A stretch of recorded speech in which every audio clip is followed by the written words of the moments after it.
오늘도 우리 사는 이야기 찾아주셔서 감사합니다. 사연자분이 보내주신 이야기 시작해볼게요. 안녕하세요. 오늘은 제 인생에서 가장 잘한 일에 대해 썰을 풀어볼까 합니다. 저는 지금 30대 중반의 여자이고요. ATM도 못 대는 무능한 남편과 아들 하나와 함께 살고 있습니다. 남편은 지금 대학에서 시간 강사를 하고 있는 사람인데 그냥 일반 가정 입에 풀칠할 정도로만 벌어오는 수준이고요. 그 돈은 꼭 필요한 생활비로 활용을 해서 씁니다.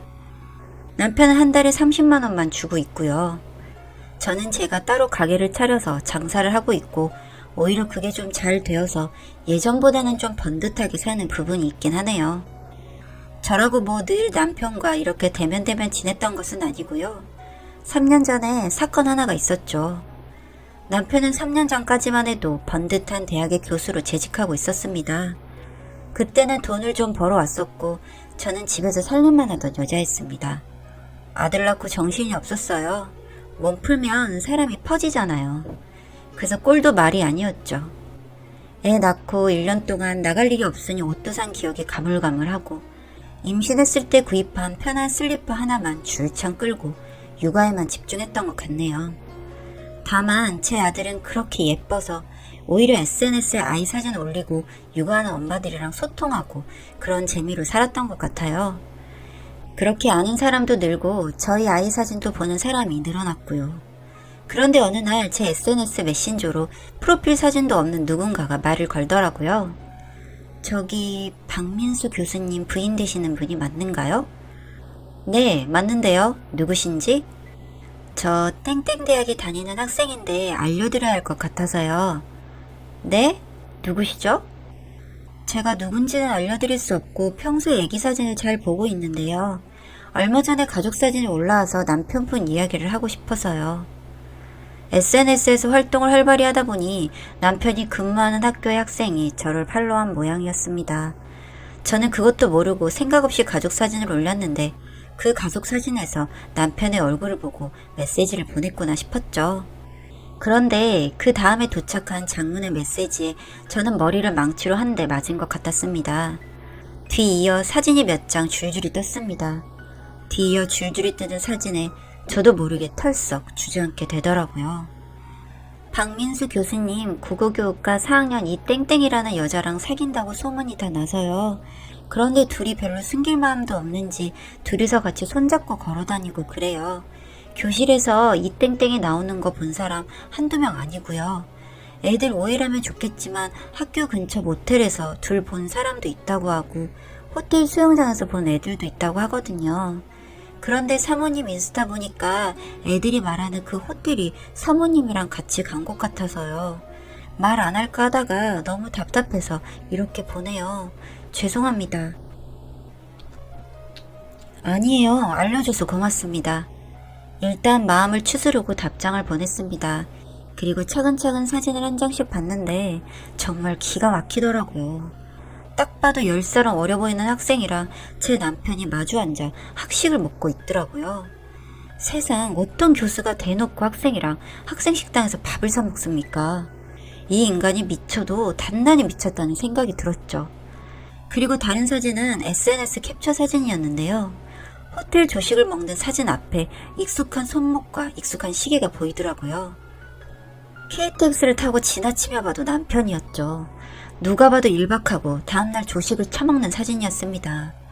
그 전에 육아하는 제가 불쌍하다고 친구가 특급을 때 숙박권을 선물한 적이 있었거든요.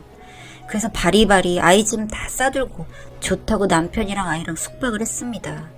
남들 다 아는 호캉스인데 괜히 돈을 버는 입장도 아니고 남편도 생활비만 떨렁 주는 사람이라 눈치가 보여 말도 못 꺼냈었거든요.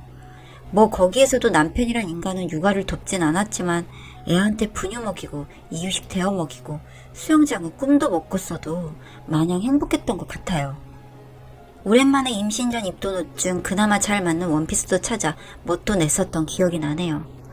그렇게 신나게 남들 다 찍는 로비에서 인증샷도 찍고 저도 남들 하듯 태그를 걸어서 사진도 올리고 그랬더니 그걸 보고 이 학생이 제가 불쌍했던 모양입니다.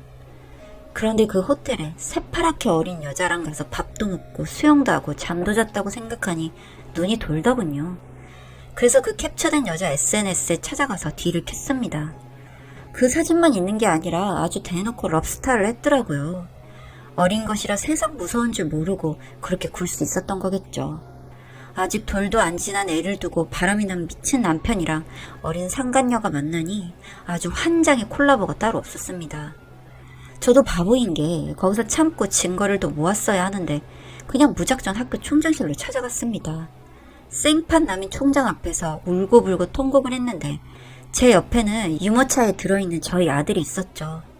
얼굴이 새파랗게 질린 총장이 자초지종을 듣자며 남편이랑 그 여자를 불렀습니다.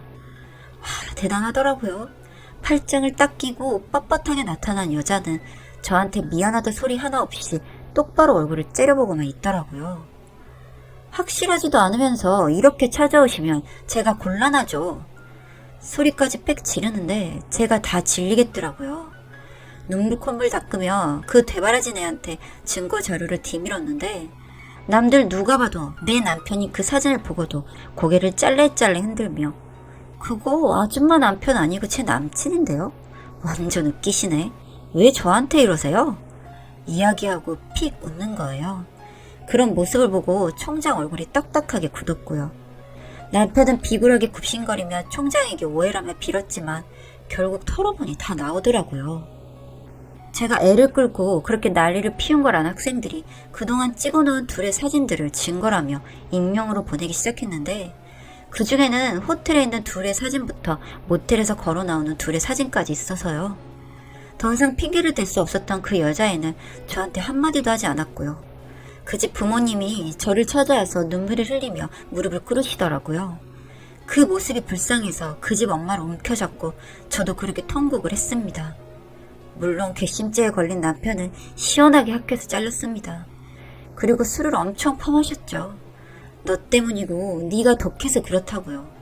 그래서 저는 정말 독한 게 뭔지 보여주겠다고 독하게 일을 시작했습니다. 그동안 활동하던 SNS를 기반으로 아동복 마켓을 열었고 그게 생각보다 아주 잘 돼서 오프라인 샵도 냈어요. 저희 아들이 저한테 이른 효도를 한 거죠. 제가 생각보다 수완이 있었는지 장사가 잘 되더라고요.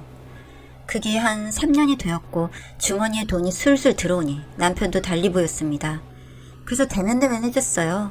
돈을 벌 능력이 없어진 남편한테 얼룩진 아이 옷을 집어 던지면서 이거나 씻으라고 삶이 나으라고 소리도 몇 번 질렀던 것 같네요.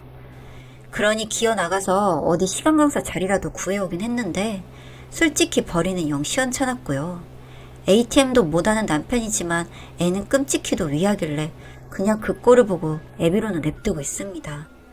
그렇게 그 사건을 잊고 남편도 잊어버리고 살아야겠다고 하고 있는데 어느 날 알 수도 있는 친구 목록에 그 상간녀가 뜨더라고요. 총장실에서 짝다리를 짚고 있던 그 대바라진 꼴을 생각하니 분해서 그냥 덮어놓고 있었는데요. 웨딩드레스를 입은 프로필 사진에 눈이 뒤집혀서 저도 모르게 터치를 해서 계정에 들어갔네요. 그게 최근 일이고 총장실에 들어가 난리를 피우고 내 남편이 백수가 된 게 벌써 3년 전이니까요. 그 3년 동안 정말 애인을 만나고 웨딩 사진을 찍었더라고요. 남의 집안을 풍비박산된 여자가 멀쩡히 선생질을 하고 연애를 하고 결혼을 한다는 게 말이 되나요? 저도 예전에 아무것도 모르고 찔찔 짜던 산모가 아닌데요. 완전 이를 갈고 그 여자 SNS를 싹 뒤졌습니다. 와, 대단하더라고요. 겉모습은 참한 그 상간녀는 아주 괜찮은 남자를 잘 물었더라고요. 예비 신랑이 국내에서 대기업 하면 딱 떠오르는 회사에 다니는 잘생긴 남자였고요. 예비 시댁이 보니까 교육자 집안이더라고요. 교육자를 좋아해서 지 교수랑 바람을 피우더니 아직 결혼해서는 지 시아버지한테 꼬리를 치는 게 아닐까 싶을 정도로 말짱한 집안을 잘 골랐던데요. 제가 다른 건 몰라도 이 꼴은 못 보지 싶었습니다. 그래서 조용히 버리지 않고 가지고 있었던 모든 증거를 인쇄했죠. 이 사람한테 뭐라고 해서 무엇하나요? 그냥 제 속이나 풀어야죠. 보니까 결혼식은 아직 치르지 않았고 웨딩 촬영만 마쳤더라고요. 결혼의 모든 과정을 SNS에 올리는 걸 보니 청첩장도 고시겠구나 싶어 기다렸습니다. 그리고 청첩장이 딱 올라왔죠. 인쇄한 모든 자료를 서류 봉투에 넣어 제가 할 수 있는 한 최고의 꾸밈으로 잘 차려입었습니다. 흰 정장에 제가 가지고 있는 것 중 가장 비싼 가방을 들었고요. 샵에서 머리도 하고 메이크업까지 하고 나니 저도 예전에 저처럼 보이진 않더라고요. 실제로 그렇기도 했고요. 그 상태로 식장에 일찍 방문해 양가 혼주에게 인사를 했죠. 상간녀 부모는 저를 알아볼까 했는데 모르시더라고요. 그래서 눈인사만 했고 옆에 있는 신랑 측 아버지한테 준비해간 서류 봉투를 드렸습니다. 경사가 있는 날 죄송스럽지만 이댁 며느리로 들어올 사람이랑 제 남편이랑 바람이 났었습니다. 교육자 집안이시라는데 제 남편이 교수였거든요. 교육자를 각별히 좋아하는 여자라 그 집 며느리로 들어가면 콩가루가 날 것 같아서 여기까지 왔네요. 보고 판단하시죠. 어안이 벙벙한 얼굴로 서류 봉투를 받아든 혼주부는 안쪽에 들어있는 사진 몇 장을 눈으로 훑더니 얼굴이 시퍼렇게 변했다, 뻘겋게 올랐다 그러더라고요. 그제서야 저를 알아본 신부 측 혼주들은 얼굴이 새하얗게 질리더니 뭐라고 말은 못하고 그 자리에만 서 있었습니다. 일이 커질 게 무서웠겠죠. 사돈될 자리 손에 들린 봉투가 뭔지도 모르고요. 나머지는 내 소관이 아니다 싶어서 뒤돌아서 신부 대기실로 갔습니다. 그 여자애도 저를 못 알아보더라고요. 그래서 반갑게 옆으로 가서 이야기를 했습니다. 넌 어쩌면 교수를 좋아해서 교수를 꼬셔서 잠을 자고 다니더니 이번에는 시아버지 자리가 교수더라?